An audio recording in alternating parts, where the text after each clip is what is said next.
আজকে তোমাদেরকে এমন একটা জিনিস দেখাবো দেখে শুনে চমক লেগে যাবে। বুঝতে পেরেছো? চমক লেগে যাবে যে সে সত্যি মিথ্যা কথা বলেছে না সত্যি কথা বলেছে, সেইটা কিন্তু তোমাদের আজকে সামনে পুরোপুরিভাবে চলে আসবে। বুঝতে পেরেছো? তো এই যে এইভাবে মিথ্যা কথা, মিথ্যার উপরে মিথ্যা কথাগুলো যে বলছে, তার কি কোনো সাজা হবে না? নিশ্চয়ই হবে।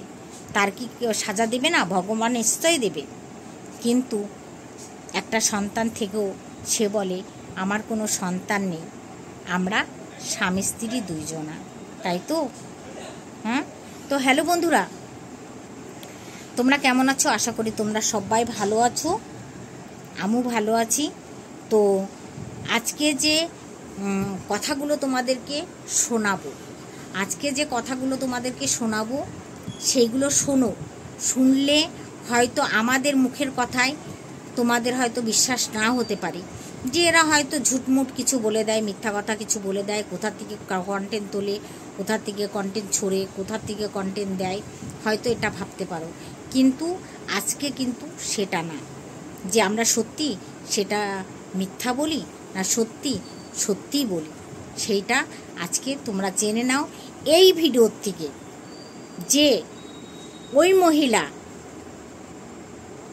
মহিলা যে কত বড় মিথ্যেবাজি, তার প্রমাণ এই ভিডিওতেই আছে। ঠিক আছে? তার ছাত্রের মা যে মাস্টারমশাইকে কি কথা বলেছে আর কি কথা হয়েছে, সেইটা পুরোটা এই ভিডিওর মধ্যে। তো আমি আর ভিডিওতে আসবো না, রেকর্ডিংটা পুরোটা শোনো তোমরা, তারপরে তোমরা মতামতটা জানিও। ঠিক আছে? তো বন্ধুরা, আমি এই অবধি আর আসছি না। ঠিক আছে বন্ধুরা? আমি তুলি বলছিলাম। আমি বহুদিন ধরে আপনার ভিডিও আর গীতা আন্টির ভিডিও দেখতাম, বহুদিন থেকেই দেখতাম। আমি অন্য কোনো কন্ট্রোভার্সি ক্রিয়েটারের ভিডিও কখনোই দেখিনি। আর অনেক ক্রিয়েটারের আছে তারা ভিডিও দেয়, সেগুলো আমি খুব একটা লক্ষ্য করি না। আপনাদের ওই কন্ট্রোভার্সি মাঝে মাঝে একটু দেখতাম। এইবার ব্যাপারটা হলো কি, সেদিনকে আমি সন্ধ্যেবেলায় বসেছিলাম, বসে এবার ছেলেরা পড়তে গেছে, আমি নিজে বসে মোবাইল ঘাঁটতে হঠাৎ করে মোবাইল স্ক্রোল করতে ইউটিউবে দেখি ওই টিনা রান্নাঘর পরিষ্কার করছে, ওইটা ওই আপনার প্রথম ফটোতেই দেওয়া রয়েছে। আমার দেখে না একটু সন্দেহ মতন হলো। এই রান্নাঘরটা আমি যেন কোথায় দেখেছি পরে মনে হলে আমি আমার ফেসবুকে গিয়ে একটু সার্চ করে দেখলাম যে আমার ছেলের মাস্টারমশাইয়ের ফ্ল্যাট, এবং জাস্ট সেই সেকেন্ডের মধ্যেই আমি স্যারকে ফোন করি। কেন ওখানে লেখা আছে ফ্ল্যাট বিক্রি করে দিয়েছেন, মানে আমি বিক্রি করে দিয়েছেন মানে লেখা আছে না, মানে লেখা আছে যে ফ্ল্যাট নিলাম। আমি বললাম, আমি ভাবছি যে দাদা তো এসে আমাদের বাড়ি অল্প বিস্তর সবই কথা বলে, আর দীর্ঘ অনেকদিন থেকেই পরিচয়, অনেক কথাই হয় আমার বরের সঙ্গে দাদা অনেক কথা বলে, সুবিধা অসুবিধা সবসময়, যে কোনো কারণেই দাদা আমাদের সঙ্গে আলোচনা করে, আমার সঙ্গে করে, আমার বরের সঙ্গে করে এই আলোচনাগুলো করে, একদম পারিবারিক সম্পর্কের মতন আমাদের সঙ্গে সম্পর্ক। সেই জাস্ট কয়েক সেকেন্ডের মধ্যেই আমি স্যারকে ফোন করি যে দাদা আপনি কি ফ্ল্যাটটা বিক্রি করে দিলেন? তো দাদা বললো, না তো বৌদি, কেন?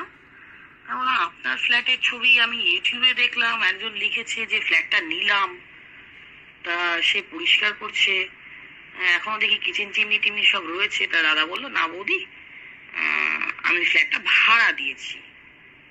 তা আমি বললাম, ভাড়া দিয়েছেন? পুরো ফ্ল্যাটটাই ভাড়া দিয়েছেন? তা দাদা বললো, হ্যাঁ ভাড়া দিয়েছি। তা তখন আমি একটু কৌতূহলবশত দাদাকে জিজ্ঞেস করলাম, কাকে ভাড়া দিলেন, মানে কে ভাড়া নিল, কারা? তা বলছে হাজব্যান্ড ওয়াইফ এসেছিল, ফ্ল্যাট দেখে গেছে, ওদের সঙ্গে কথা হয়েছে। কথাটা হলো, আমি তখন জিজ্ঞেস করলাম যে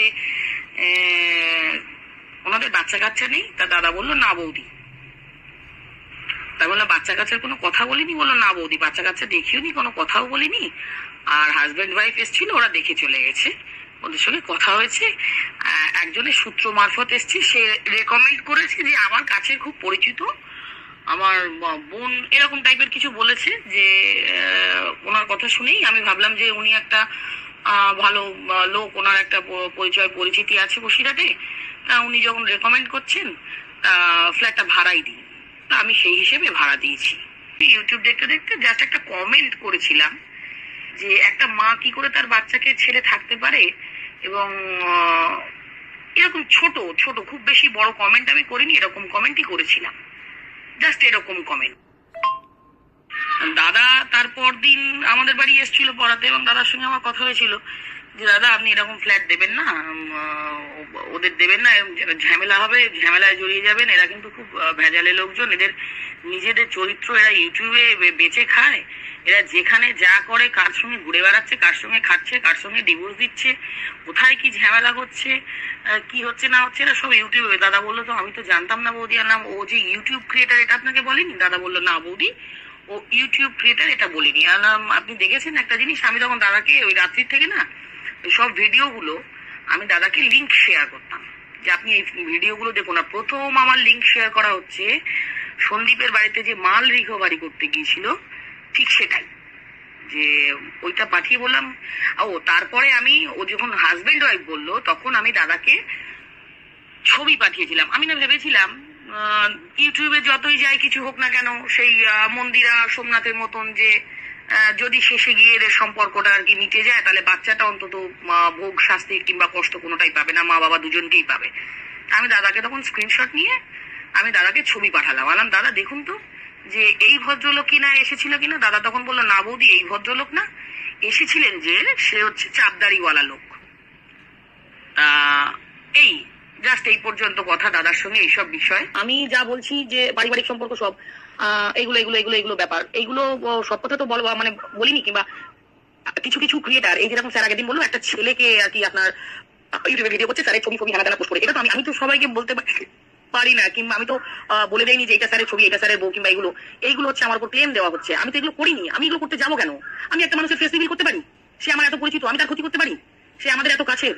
আমাদের বাড়ি কোনো অনুষ্ঠান হলে আমি স্যারের ফ্যামিলি, আমার বাড়ি স্যার যতদিন পরে কোনো বড় অনুষ্ঠান করিনি, আমি এই রিসেন্ট কিছুদিন আগে একটা বড় অনুষ্ঠান করেছিলাম, আমি স্যারের পুরো ফ্যামিলি নিমন্ত্রণ করেছিলাম। পারিবারিক সম্পর্ক আমাদের সঙ্গে, একটা পারিবারিক সম্পর্ক, মানে বহুদিন থেকেই একটা পারিবারিক সম্পর্ক। আমি তাদের এরকম করে ক্ষতি করবো যে লোকে এরকম উল্টো পাল্টা বলুক, ভুলভাল বলুক, বিভ্রান্তি সৃষ্টি করুক, স্যারকে কোনো ছোট বড় কথা বলুক। আমি প্রথম থেকেই কমেন্ট করছি যে সে মানুষটা বাড়ি ভাড়া দিয়েছে, এবং ওই মহিলাকে স্যার আমার বাড়িতে আমার সামনে দাঁড়িয়েও, ইভেন স্যারের বাড়ি থেকেও ফোন করে বলা হয়েছে যে মহিলা আর কি আপনার ইউটিউব করে স্যারের ফ্ল্যাট ভাড়া নিয়েছে, তাকে বহুবার বলা হয়েছে, এটা আমি অস্বীকার করতে পারবো না, যে তুমি যে ইউটিউব ক্রিয়েটার এটা আমাকে না জানিয়ে তুমি বাড়ি ভাড়া নিয়েছো, এবং তুমি এই ফ্ল্যাটটা কেনোনি, তুমি এই ফ্ল্যাটটা ভাড়া নিয়েছো, এটা তুমি আগে তোমার লাইভে হোক, তোমার কমিউনিটি পোস্টে হোক, তোমার কি বলে না ভিডিওে হোক, তোমার শর্টসে হোক, তুমি যেখানে হোক আগে জানাও।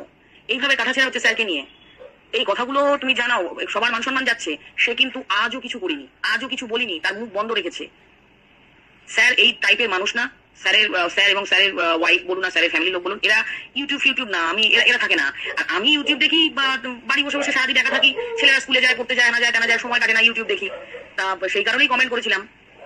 একটা কমেন্টের উপর ভিত্তি করে এত কিছু হয় না, তাকে বলা হলো কতবার বলা হলো। আর সবাই যে বলছে এই ধমকাচ্ছে, সে চমকাচ্ছে, স্যারকে চমকাচ্ছে, আমাকে চমকাচ্ছে, স্যার মিথ্যেবাদী, আমি মিথ্যেবাদী। দেখুন স্যার একটু ভীতু লোক, স্যার ভয় পাচ্ছে, তার মান সম্মান যাওয়ার ভয় করছে, সেই কারণে হয়তো স্যারের কথা গুলিয়ে যাচ্ছে, হয়তো এখন এটা বলছে তখন সেটা বলছে। যারা ইউটিউব কিংবা ক্যামেরার সামনে, আমি যেরকম ক্যামেরার সামনে আসতে খুব একটা স্বাচ্ছন্দ্য বোধ করি না, আমি যেটা বলছি এটা সত্যি কথা, আমার কোনো ফেক আইডি কোথাও নেই। এই কথাগুলো আমি যেগুলো বলেছি সবটা ক্লিয়ার করতে পেরেছি কিনা আপনার কাছে জানি না, কথা তো আমারও গুলিয়ে যাচ্ছে, মানে কোনটা বলছি কোনটা বলছি না, কখনো এইভাবে কথা বলিনি। যাই হোক, এইভাবে জালে জড়িয়ে যাবো, ফেসে যাবো। আর একজন মানুষের দোষ, সে মিথ্যা কথা বলছে, সে মিথ্যাচারিতা করছে, সে দ্বিচারিতা করছে, আর তার স্বভাবটাই তো এরকম, মিথ্যাচারিতা করা, মিথ্যে কথা বলা, ভুল মানুষকে দেখানো, ভুল বার্তা মানুষের কাছে দেওয়া। তার তো প্রথম থেকেই শুরু হয়েছে ইউটিউব লাইভ এরম ভাবেই, মানে ইউটিউবে যে ও লাইফ মানে জীবন যাপন করছে ইউটিউবে, সেটা তো সবটাই মিথ্যে দিয়ে ভরা, সত্যিটা কোথাও দেখি না। সবটাই, যেখানেই যাই নিজেই কোথায় পরকিয়া করছে, আবার নিজেই ভিডিও দিয়ে বলছে আমার অমুক লোকের সঙ্গে কোনো সম্পর্ক নেই, নিজেই কার সঙ্গে সম্পর্ক করছে, আবার বলছে অমুক দাদার সঙ্গে আমার সম্পর্ক নেই। ও আরেকটা ভালো কথা আন্টি, যেটা ওই যে সেবক দাদা বলে যার কথা হতো, আপনারা দেখতাম ইউটিউব ভিডিও বলতেন সেবক দাদা।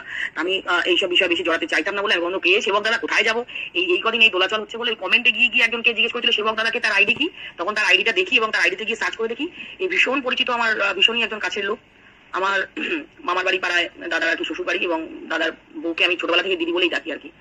আর পরিচিত, ভীষণই পরিচিত। স্যারের সঙ্গে আমার সঙ্গে কি কথা হচ্ছে এগুলো তো স্যারের ওয়াইফ জানে না। স্যার আমার বাড়ি আসেন, আমি পরিবারের একজন মনে করি। স্যার এটুকুনি কথা যে আমরা এবার আমাদের মতন করে স্টেপ নেব। আর আমি তখন ওনাকে রিপ্লাই করেছিলাম এটাই, যে আপনি যদি স্টেপ নেন সব থেকে বেশি খুশি হব আমি। এবং এই মেসেজটা আমি স্যারকে ফরওয়ার্ড করেও পাঠিয়েছিলাম হোয়াটসঅ্যাপে, যে ম্যাডাম কি বলছে দেখুন, স্টেপ নেবে। আমি তো প্রথমেই আপনাকে বলেছিলাম যে স্যার এটার জন্য স্টেপ নিন, আপনারা যদি স্টেপ নেন সবটাই সামনে আসবে, এবং স্টেপ নিলে সব থেকে বেশি খুশি আমি হব। স্যারকে আমি পরামর্শ দেওয়ার জন্য আমার খুব পরিচিত একজন, তার সঙ্গে আমি আলোচনা করেছিলাম। আমার বাড়িতে বসেই আমি তাকে ফোন করেছিলাম, এবং সে বলেছিল যে এগ্রিমেন্ট পেপারে কি এরকম কিছু লেখা আছে যে অবৈধ কাজকর্ম করা যায় না, কিংবা এরকম টাইপের কিছু। তা আমি তখন স্যারকে জিজ্ঞেস করলাম, স্যার এরকম কিছু কি করা আছে? তা স্যার বললেন, হ্যাঁ বৌদি, লেখা আছে অবৈধ কাজকর্ম করা যাবে না। তা আমি তখন তাকে বললাম, তা সে বললো এইটাই তো একটা প্লাস পয়েন্ট, যে এইগুলো, এই যে আপনাদের নিয়ে যে কাটাছেড়া হচ্ছে, এত কিছু হচ্ছে, যে অবৈধ কাজকর্ম যখন হচ্ছে তখন তো ওই যে টাকাটা অ্যাডভান্স করেছে সেইটা নিয়ে আপনি যদি যেখান থেকে এগ্রিমেন্ট করা হয়, খুব সম্ভবত কোর্টে গেলে যে এরকম করে এরকম হচ্ছে, তা এটার জন্য ওই যে অ্যাডভান্সের টাকা ফেরত দিলে ওনাদের তুলে দেওয়া যায়। আমি স্যারকে এই পরামর্শটাও দিয়েছিলাম, যে উনি যখন বলছেন না, ইউটিউব ভিডিও এসে এগুলো যখন ক্লিয়ার করছেন না, তাহলে আপনি আপনার পদক্ষেপ নিতে পারেন, আপনার যদি সত্যি অসুবিধা হয়ে থাকে। তা স্যারের দিকটাও আমি বুঝছি, স্যার তো এইসব দিকে থাকে না, স্যারের দিকটাও আমি বুঝছি যে ফিনান্সিয়াল প্রবলেম সবারই থাকে, অল্প বিস্তর প্রত্যেকটা মানুষের, কোটিপতি মানুষেরও ফিনান্সিয়াল প্রবলেম হয়, সেই কারণেই হয়তো অসুবিধা হয়েছে। কিন্তু আমি স্যারকে এই পরামর্শগুলো দিয়েছিলাম। ভিডিওটা এখানেই শেষ করলাম। শুধু এইটুকু বলে গেলাম, মাস্টারমশাইয়ের স্টুডেন্টের একটা মানা অনেক মাই একত্রিত হয়েছে, এইটুকু ইনফরমেশন তোমাদের দিয়ে গেলাম। যেহেতু ফ্ল্যাট নিয়ে এত হইচই পড়েছে, এত মিথ্যাচারিতা দেখা দিয়েছে, সেই জন্য মাস্টারমশাইয়ের শুধু একজন মানা অনেক মাই এক হয়েছে। তোমরা সেগুলোও হয়তো আস্তে আস্তে সবটা দেখতে পাবে। তো চলো, তুমি যদি লিগাল ভাবে বাবা মার নামে বা নিজের জন্য ফ্ল্যাট নেয়, তখন তাহলে ফ্ল্যাটে থাকতে তো কোনো অসুবিধা নেই। তো চলো, আজকে এই পর্যন্তই থাকলো। সবাই ভালো থেকো, টাটা।